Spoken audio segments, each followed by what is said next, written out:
Now we've come to the very final session of this really interesting and amazing day, I think. And this session is going to be devoted to delving into how clever design solutions and new construction approaches can tackle problems and opportunities in new and unique ways, driving innovation, carbon reduction, sustainability and the circular economy. The panel will be moderated by Dr. Scott Taylor, who's the Director of Engineering and Innovation at Major Roads Projects Victoria, and he will be joined by Chris Harper, the Alliance General Manager of the Shepparton Line Upgrade, Coleman Rail, Ken Lunty, Technical Director and National Discipline Lead, Sustainability, Arcadis, Australia Pacific, Raphael Touzel, who is the Project Director, CPB Construction, and Trevor Cruden, Project Director, McConnell Dowell. Welcome you all to the stage. Thank you.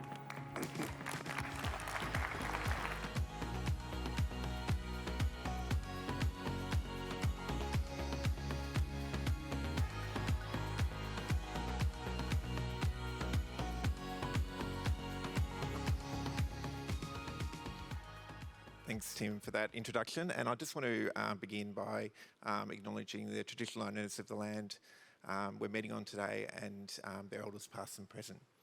So I realised this session's called Infrastructure 2025, Design and Construction, but I actually reckon we should rename it to Infrastructure Now, because everything we're going to talk about is stuff that's happening on projects around Victoria and beyond, in our colleagues north of the border.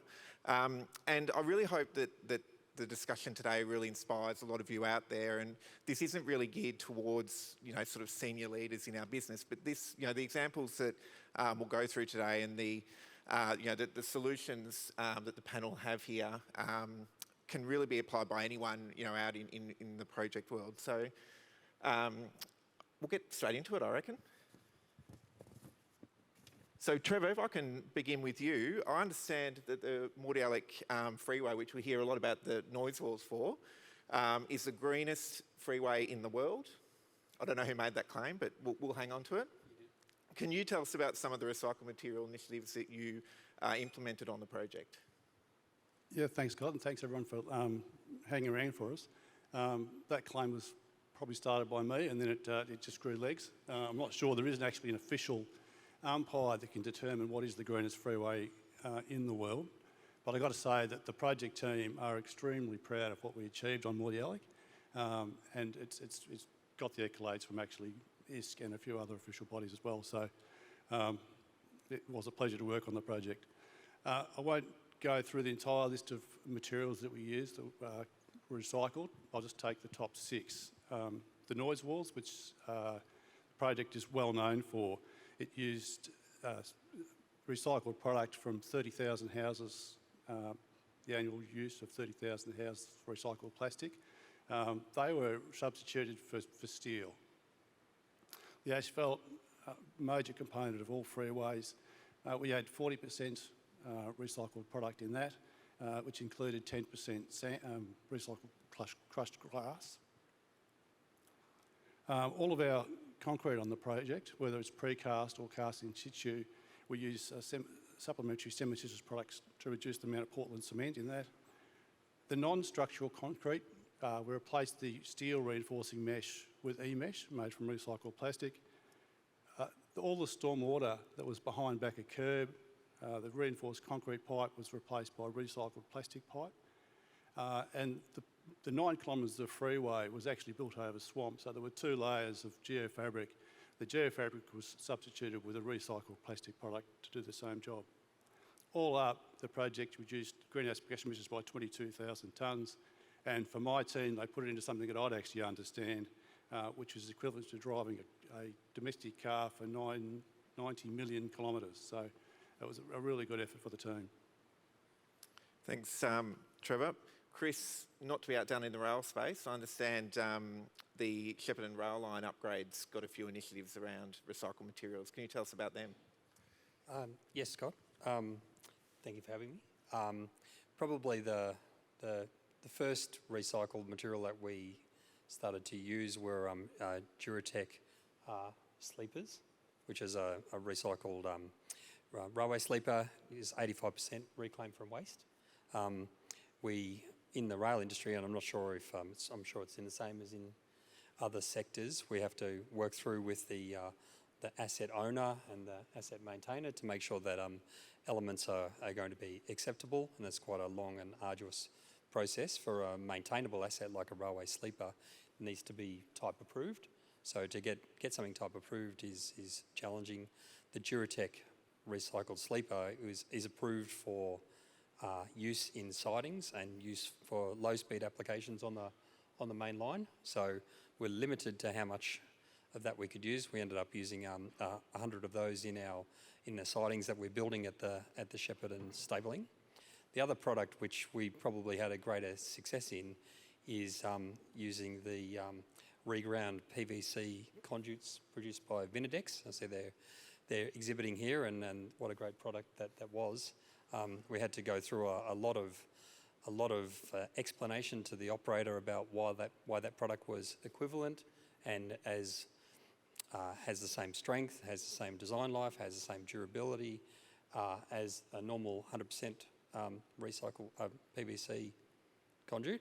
Ultimately, we got that across the line, and we ended up installing 275,000 linear metres of that across the product, which was a fantastic win for the project and for sustainability, for recycling, and also for Vinidex. I see that now that product is in the market across other rail operators, and of course in rail you have to convince the particular operator. We're dealing with V-Line, but then MTM or ARTC or Victrac are separate entities that need the same amount of convincing. We can see that Vinidex are going back to improve the product further and see how they can increase the amount of recycled product in it and still get that approved for use. So it's been a really good win, I think. Thanks, Chris. And I should mention, keep the Slido comments coming through. There's a few on the screen in front of us here, and we will get to them towards the end.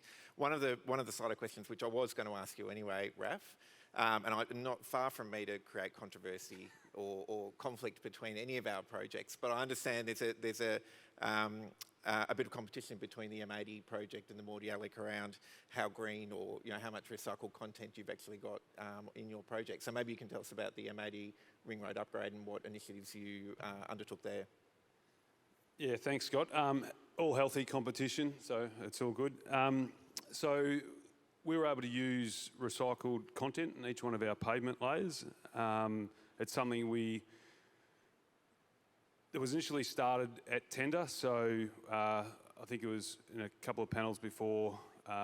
It's a typical sort of thing where you've got to nominate the recycled content you're going to use on the project, and then we're going to hold you to those commitments, I think was the terminology. So there was this stuff that's been getting around for a while, which those that are in the road building space would know, the CTCRs, the Class 4s and the gravels. We really wanted to look at Type A material.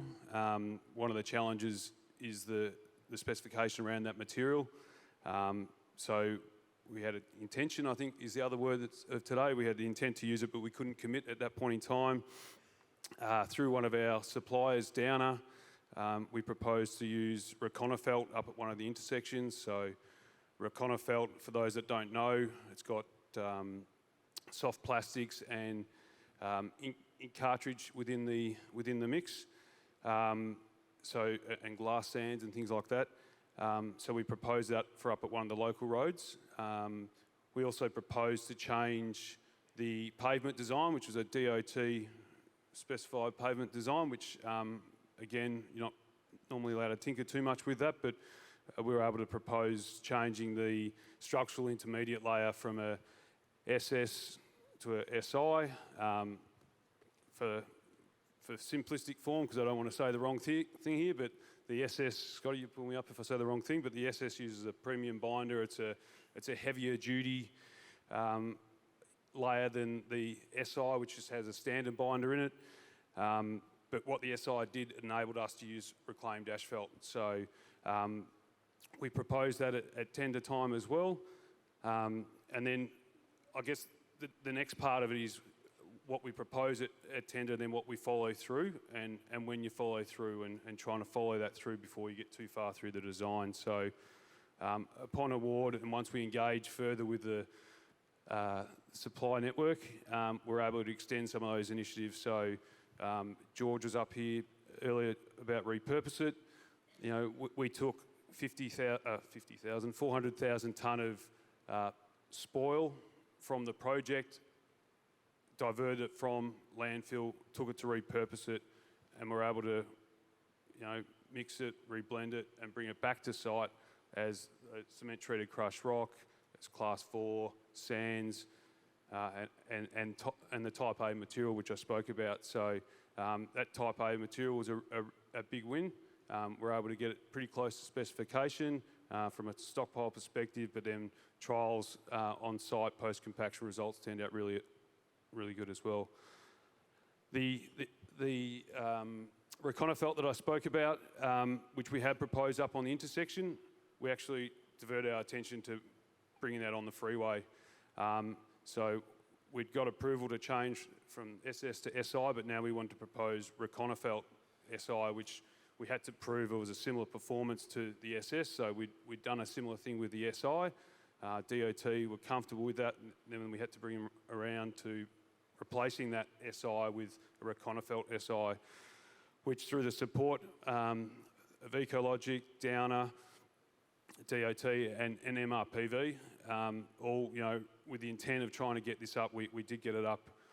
So Reconifelt was used throughout the pavement, and then the icing on the cake, as I call it, was the Alexo crumb for the open grade asphalt, which had the crumb rubber in it. So yeah, all up, every layer had recycled material in it. You know, some pretty great stats.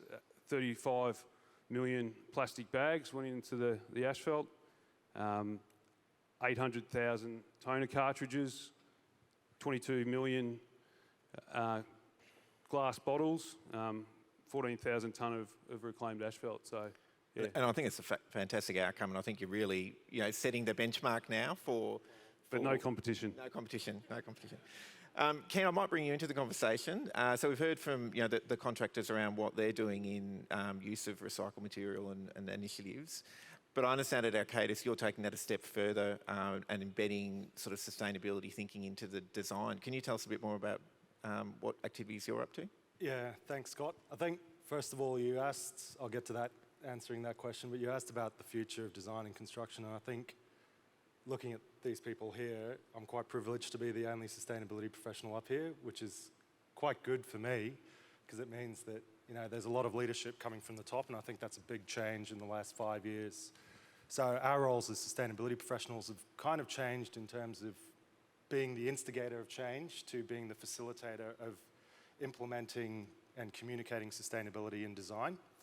So that's what we've been doing at Arcadis probably for the last 10 months. I've been with Arcadis for a year, and about the second month in, I got approached by Justin Moss, the national lead for pavement design. It's almost like the beginning of a bad joke, a pavement engineer and a sustainability professional get together. What comes out of it? Well, what we decided to do was, he asked me, well, how do we integrate sustainability into the design process? Which is a really interesting question, because it wasn't how do I make more sustainable pavements, it was how do I enable them to create a better design. And very quickly we came up with the answer of putting carbon footprints on our design drawings. I kind of suggested it, and Justin said, well, yeah, we can do that. And I thought, really? Like, are there standards around this thing? You know, how can you just put whatever you want on design drawings? He said, no, you just tell us how to do it, and we'll do it. So we approached one of the projects that we were working on, which is Sydney Gateway, and we were about IFC, so issued for construction design there, so it was right at the end of design, and we prototyped putting life cycle-based carbon footprints onto the design drawings. So the reason we did that, and the reason we could do that, first of all, was the collaboration with the team, which was the contractors on the project, as well as the design manager and the project director. And we were able to prove the concept that we could actually put these little bars that said how much carbon was in each pavement design. Out of that, we were pretty happy with that. We put that in as an innovation. It was cost effective. It was, you know, it didn't cost that much money to do that analysis, put it on the drawings and show that each pavement design had a different impact and almost compare the pavement designs against each other. So very quickly we thought, well, how do we use this to develop our design? And we moved into a tender project with Commuter, one of the fellow sponsors here on Coffs Harbour Bypass. And we basically took the client's concept design, benchmarked the carbon footprint on the pavement design, and challenged our designers to do better, right? So we came up with 4 alternative designs for the main line, of which one of the lower carbon footprint one nearly got through, and then we got into the specification space and didn't get through, but then we looked at the shared user path, and we designed a shared user path that had an almost 80% carbon footprint reduction over its life compared to the concept design that we were given. So we were awarded that project, and in the probably 10 months since we came up with the idea, we've done that on 7 bids and projects. So we're really starting to integrate measurement of carbon into the design development process and challenging our engineers who want to develop sustainable design to do better from what they've been given. So it's really exciting, and for me, it's such a simple idea that's now kind of gained legs. So we've got the bridge designers coming to us and saying, how do we do it on bridges? The drainage designers coming to us and saying, how do we do it on drainage? And we've got people from the UK and the Netherlands and the US saying, how come no one's ever done this before? And it's amazing how a simple bit of communication and visibility about sustainability can make that evident. I think Infrastructure Partnerships Australia came out last week and said every project over $100 million should have a carbon benchmark associated with those projects, provided by the procuring agency, so that when we get to a tender situation, we can be assessed with carbon alongside time, cost, and quality. We're already doing that and benchmarking ourselves in the tender situation, and I think it's something that we can be quite proud of and something that we can work very closely with our contractors to do. And I think you're right, Ken. I remember when you first told me that story, I remember reflecting on how simple it is, the initiative, you know, and hopefully it is something that the industry can start to pick up in the coming years. I'm going to sort of merge one of my questions with one of the Slido comments here, and Trevor and Chris, maybe you can help me out with an answer for this one. So it sounds as though partnering in that collaboration piece is actually quite important when you're looking at recycled materials and broader, you know, circular economy and sustainability outcomes. Maybe, Chris, can I start with you? How did you go about getting, you know, buy-in with your teams and partners, and bearing in mind you're in an alliance, so your partners are obviously other, you know, construction, you know, companies potentially as well. How do you go about, you know, sort of building that collaboration with those partners to achieve the outcome? Well, at Shepparton, Coleman is the constructor, not, but we have a design partner, a RPV, state government partner, and V-Line on board. So the alliance is incentivised by the project owner to come up with sustainable and recycled solutions, and that, you know, is obviously a key factor. On the previous panel, I'm not sure what the lady's name was, but she said, well, once it's incentivised, then it's the works department that actually brings all of the ideas. And I think some of the great ideas has been the collaboration between our sustainability and environment team and all of our delivery engineers, because they're all on the same board, all on the same page, working towards these great solutions. Probably where the challenges for the team is that in the case of the rail space, the V-Line is not incentivised for the same outcome. The project is, and they're a member for it, but their maintainers and their operations people are sort of sit away in a different department, and they don't have the same, we don't have equivalent recycled specifications in the rail space. So we're always trying to meet a specification that is designed for the virgin product, and that increases the challenge. But the incentivisation is the key, and that's what really drives the team. And when they're all working together, the great things they achieve is amazing. And Trevor, to you, I mean, you're on a D&C project, so non-alliance, and a road, in a road environment. So how did you find it all working with collaboration? Yeah, you're right, Scott. It is poignant to mention it was a D&C, so it's probably not the go-to vehicle you choose if you want to drive innovation. But I landed on my feet with that project, in that the customer's delivery team were amazingly contemporary. They had an alliance background, and the project decided that we were going to be an alliance by choice rather than by contract.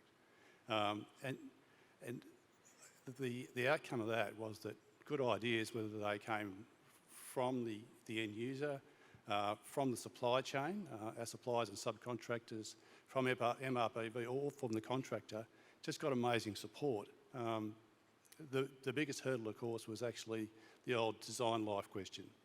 Will this see the distance?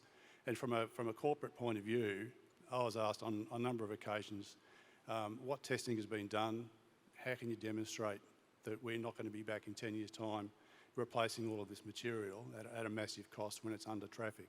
And thankfully, there was enough support from the asset owner and the delivery agency and McConnell, Dowell and Decmil to actually put up product warranties that actually could be tested and proved and accepted. So I think I landed on my feet. It was just a great team that were supported by government policy, and we got a great result.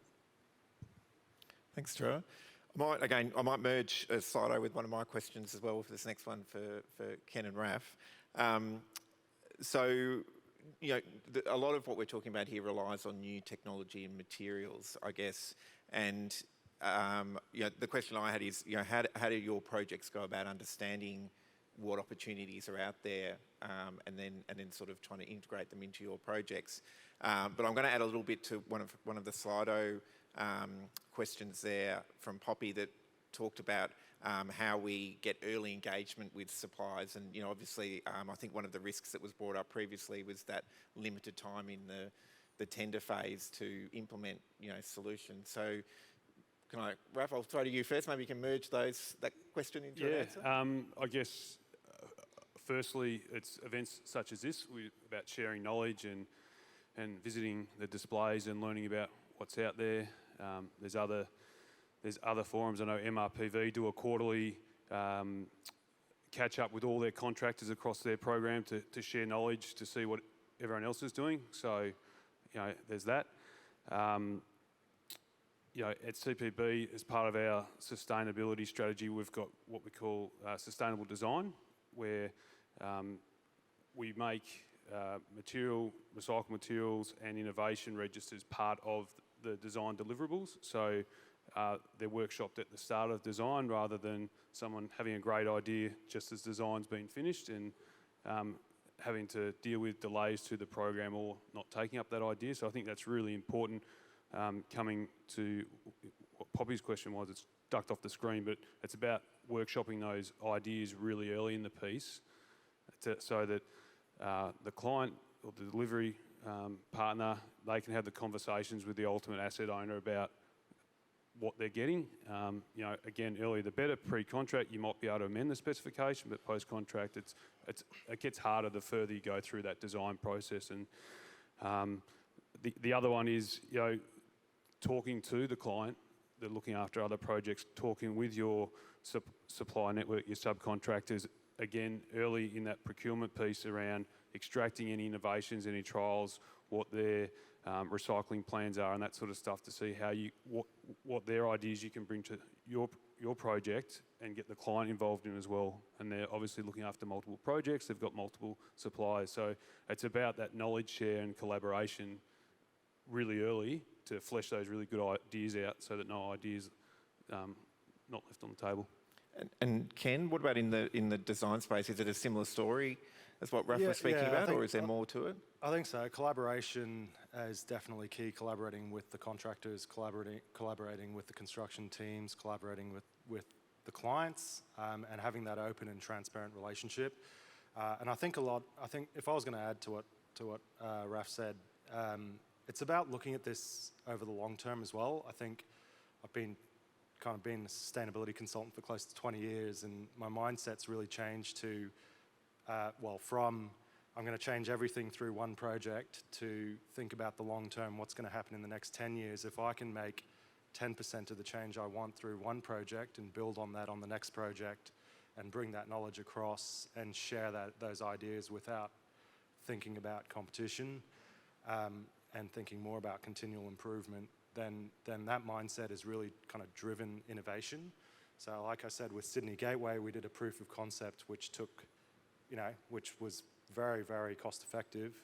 Then we took those ideas to a tender with another contractor, but built on the ideas, and we'll take that idea and build on it again on the next project that we do. So looking beyond the project and looking at the program or the company or the changes you're going to see over the next 10, 15, 20 years is really kind of key to kind of keep you, I guess, mentally healthy, but also when you look back at the stuff that's changed. When I look back 15 years ago and see a room like this with the people that are here talking about the products that are here, that's come through incremental change, not overnight change. So that patience, I think, is really important, and that mindset's really important. So yeah, I mean, even the carbon footprinting idea, we've basically been sprouting that and the methodology behind that to anyone who will listen, because we want the industry to improve, not hold that as a secret to Arcadis, which isn't going to help anyone. Right? And I think we're a very impatient industry as well. So, and I know that's been a theme of other presenters around patience with a lot of this. Trevor, I'm going to dob you in for the next one because I've got a personal experience with this as well. With that question here from Alana talking about, program is one of the biggest challenges with implementing, these sort of initiatives. And we'll go to our famous noise wall discussion. I remember coming down to the project office down there and, talking to you and the project team about, well, why don't we implement this? Why don't we install these plastic noise walls? Can you talk about, did you have any sleepless nights of a worry about lost program because we're introducing something new and different into your project after it had been awarded and you were in delivery?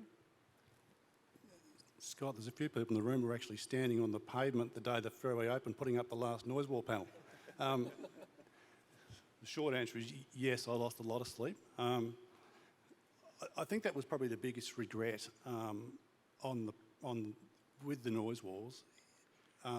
Supplementing plastic for steel, was we did it way too late for a number of reasons. One reason was we were replacing, we got all the way through to IFC, so we were trying to retrofit a plastic solution into a steel solution. So it wasn't the best, most efficient economic use of plastic. We didn't actually play to its strengths, and the manufacturing process is much slower. So it did put the project under pressure all the way through. Our supplier was brilliant. He took a fairly sleepy factory which worked 5 days a week and turns it into a 7-day-a-week, 24-hour-day production line to make sure you're there. And as I said, the last panel arrived on the last day, and Adrian, I see in the audience there, has actually helped me put it up. No, there were plenty of sleepless nights, but the lesson learned is to go early, get into the original design, and make the most of the product and make it the most efficient it possibly can be. And maybe developing on that theme of lessons learnt, Chris, with the implementation of your initiatives, what in hindsight, what have you learnt from that? What would you have done differently? Well, I was going to agree with Trevor that starting really, really early is the key. We probably didn't appreciate, like most teams, how much work goes into getting the approval across the line. Of course, there's what you can think of at tender, but once you get to the starting line of the project, really key is to make sure that you've got those innovations workshopped and being tracked from day one, because as who said, if we're trying to retrofit a design, once we're part way down the track, then obviously the benefits are starting to be dropping away. So we need to get onto it right from the start. And there's elements within our project team that we did do that from the get-go, and we delivered them, and others that we started down the track too late. Good idea, but we couldn't quite get there. But we have got stage 3 hopefully coming up that we can pick up those and run with them. And Raph, can I throw the same question to you? Because again, if I go back to that friendly competition between you and the Morty, I know you were looking at the panels, but didn't the noise walls, but didn't ever get them up. So that was obviously a program constraint, I'm guessing. Maybe you can talk about some lessons learned or things you do differently if you had more awareness of what was available? Yeah, sounds like I saved myself some sleepless nights, though, which is good. So as you said, Scott, we tried to implement the plastic noise walls, but we're already part way through the design. So we hadn't got to IFC, but what we had done is we'd pulled down the existing noise walls and put up temporary ones, and we need to build the permanent noise walls before we could remove the temporary ones to build the work. So it became clear once we started looking at, when you go through the change management piece, obviously our specification had a concrete noise wall. That's what the asset owner thought they were going to get. There were conversations that needed to be had around changing that, further testing, maintenance and all that sort of stuff. And we looked at where we sat in the design process, and we made the decision that we wouldn't pursue it. And the key lesson there really is, again, identify, and it keeps coming back to it, identify as early as possible, preferably pre-contract, so you can get it written into the specification. It makes everyone's lives a lot easier. But post-award, just get all those ideas, those good ideas on the table, whether it's through a combined workshop, but you want to bring everything forward so you can address it throughout that design process so as not to cause delays. Thanks, Raph. Hey, Ken, there was a question on before. It's gone off the screen now, and I'll reword it a little bit. But I'm interested to understand from a design perspective, have we got a good understanding and a handle on this idea around a circular economy and the recyclability of recycled materials? And, I think the specific question there was talking about e-mesh in concrete. Might not be your technical field, so I appreciate that. But from a design perspective, how familiar are we with these new products that are coming through and what their, that their reusability is, I suppose?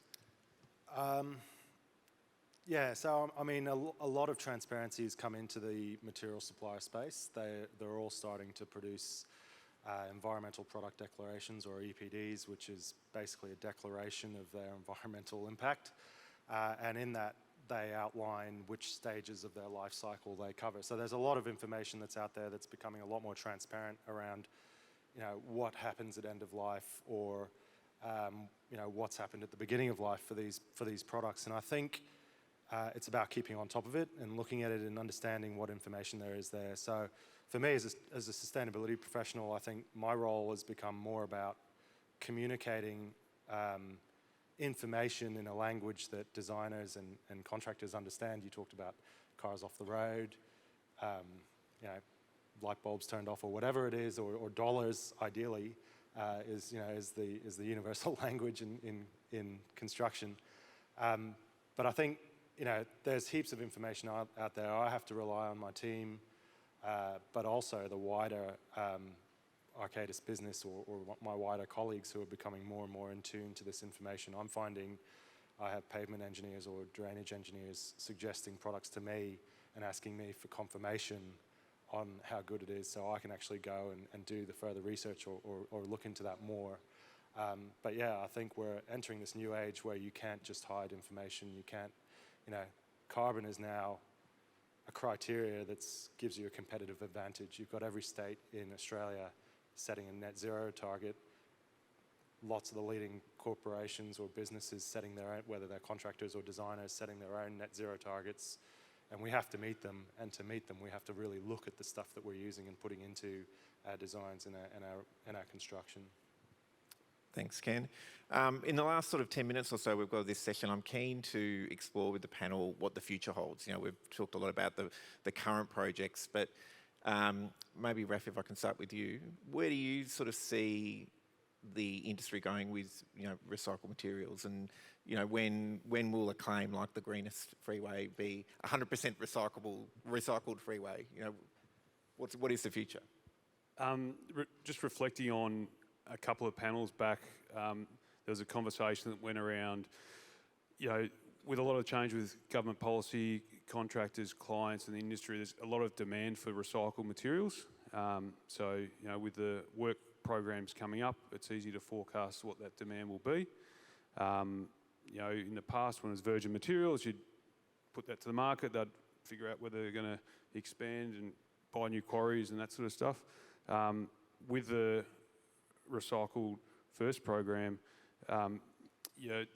the recyclers need to look at that demand and figure out where am I going to get all the inputs from that, the feed for that. So, it'd be really good to look at the projects that are coming up and looking at the assets that are going to be decommissioned as part of that project and other projects to see what that feedstock actually looks like in the future to add to the current stockpiles of supply, just to see whether there are issues and enable a little bit more planning. I imagine, I guess for recyclers, sometimes it's a matter of just seeing what turns up at the gate each day to figure out what they're going to have to mix up and send out the gate. The other one is actually looking at the materials we're currently using that we shouldn't be. We trialled a program through Plastics Oceans that came and looked at all the materials that we're using on site, and it was too late in our project to make meaningful change, but certainly encourage anyone starting up a project to introduce that. Pallets of things coming shrink wrap 50 million times, and that plastic, although being recycled, there's other products that can be used to support those pallets, and if you get onto it early enough, you can push that down into the supply network to create that change and put that into agreement. So, yeah. Thanks, Raphael. Chris, when are we going to get our 1 kilometre of 100% recycled rail, do you think? What year? Well, that's a good question, Scott. I think that we just need to keep building towards it. Key is partnerships, particularly with the operator, not just the contractor and the project owner, and really the development of appropriate specifications that will support it. I'm not sure about the 100% rail recycle, but definitely working towards it. We can dream. Trevor, what about you? Where do you see the future going with the recycled materials in the circular economy? Well, when I look back, say, 10 years, the thought of introducing recycled plastic into a noise wall could never have been contemplated at the stage that we did. And if we can continue on that trajectory, I'm not quite sure what the future's going to hold, where we can go. But all I know is that the doors are wide open to ideas. I don't think we've kind of said enough up here today about the supply chain. They are really leading the front. I'm having suppliers come to my door regularly saying, have you heard of this? Do you want to try this? They are really, for me, the engine room of innovation. I don't think we've given quite enough credit up here on this panel today. So I really couldn't say where we're heading. All I know is I'm proud to be part of it, and the trajectory is fantastic. And Ken, you're our resident sustainability expert. Hopefully you're going to be a bit more optimistic in terms of the year that we get our recycled kilometre of road or rail. Where do you think the industry is heading? I think historically, if you look at it, government typically sets the regulation and the policy and the specifications. Industry has to meet those specifications and then inevitably overtakes those specifications, starts to innovate, starts to cost effectively deliver things because those specifications become very, either constrictive or easy to meet. I think we're at that point now, especially in the last 5 years, where our industry has overtaken the regulatory environment that's been set by government. So I feel like the next 5 years or the next 10 years, we're going to see government raise the bar for industry to then start to innovate freely again. We've talked about performance specifications today quite a lot. I think, probably wouldn't be alone here in terms of endorsing that and looking to see stuff like that. Different ways of procuring infrastructure. We're starting to see carbon as a tender requirement in terms of a success criteria for joint ventures to tender against. We're starting to see prices on carbon. We're seeing, net zero targets set by government agencies.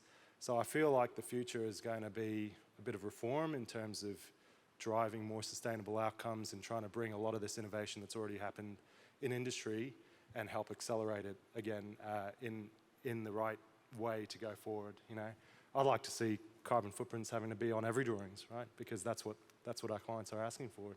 Yeah. And last question, I'll get the entire panel to respond to this. 1 minute response only, because we're running out of time quickly. So what's the, from the various discussions throughout the whole of today, with all the different, presenters that we've had and all of the different discussions and the trade hall displays, what's the one thing I think you'd pass back onto your projects or, the next generation of engineers coming up through delivering projects? It is that sustainability shouldn't have any IP, similar to safety. It's a shared planet, so it's incumbent on us to improve it.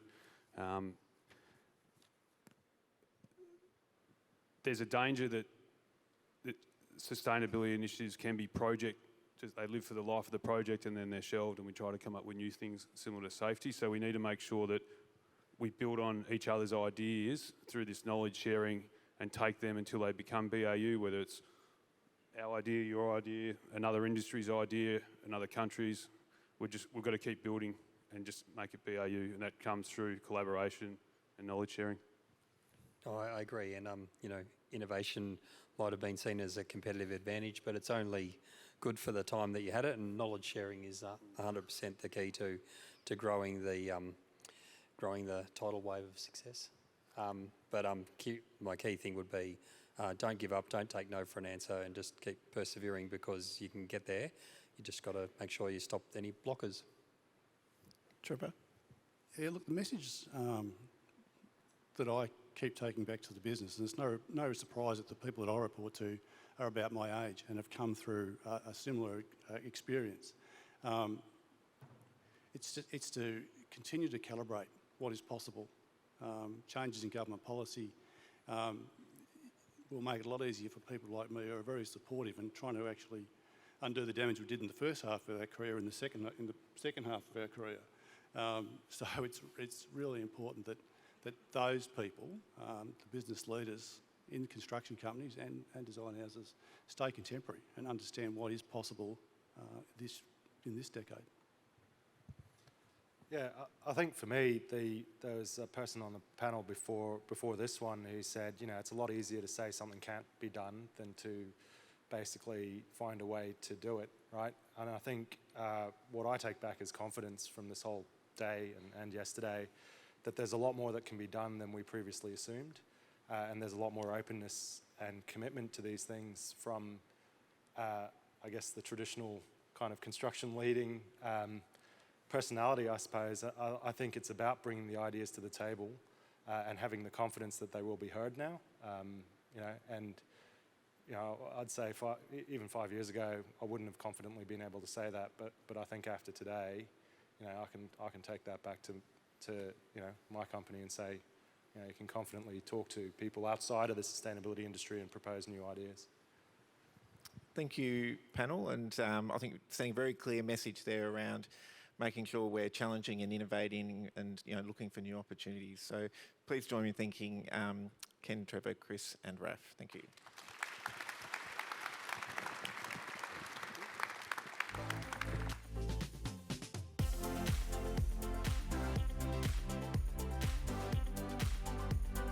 Thank you.